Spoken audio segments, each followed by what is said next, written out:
हरिहरपुर नामक गांव के पास एक बहुत ही विशाल जंगल था। उस जंगल में हमेशा किसी के चिल्लाने की आवाज़ें सुनाई पड़ती थी।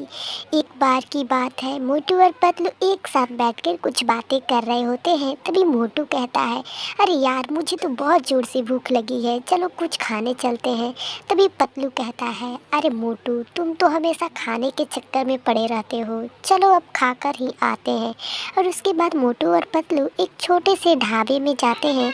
तभी वह ढाबा वाला उन दोनों से कहता है, अरे मोटू पतलू, बड़े दिनों के बाद आए हो, चलो मैं तुम दोनों को अब स्पेशल सा खाना खिलाता हूँ। तभी मोटू कहता है, अरे भैया, मुझे बहुत ज़ोर से भूख लगी है, मुझे पहले खाना दे दो, उसके बाद तुम बातें करते रहना। और फिर खाना देने के बाद वह होटल वाला मोटू पतलू से कहता है कि अरे मोटू और पतलू, तुम लोगों को भूतिया बगीचे के बारे में कुछ बातें पता है कि नहीं? अरे एक भूतिया बगीचा है, उसमें बहुत ही ज़्यादा भूतों की आत्मा रहती है। वहाँ पर जो कोई भी जाता है वापस लौट कर नहीं आता है। तब मोटू और पतलू सोचने लगते हैं, अरे सच में ऐसा कुछ है क्या? एक दिन की बात है, रात का समय था और मोटू पतलू अपने घर पर बैठकर बातें कर रहे होते हैं।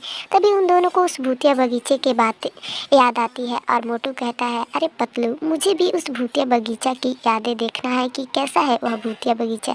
तभी पतलू कहता है, अरे तो इसमें देरी कैसी है, हम लोग तो भूत को नहीं मानते हैं, चलो हम दोनों देखते हैं कि आखिर वो भूतिया बगीचा कैसा है और लोग वहाँ से क्यों नहीं लौट कर आते हैं।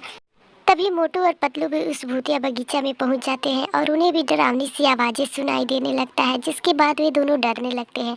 तभी उन दोनों के सामने एक चुड़ैल आती है और वह चुड़ैल उन दोनों से कहती है कि अरे तुम दोनों को आज मैं नहीं छोड़ूंगी, तुम लोग मेरे बारे में जानना चाहते हो कि भूतिया बगीचा कैसा है। तभी मोटू रोने लगता है और उस चुड़ैल से कहता है, अरे मुझे भूतिया बगीचे के बारे में पता चल गया है।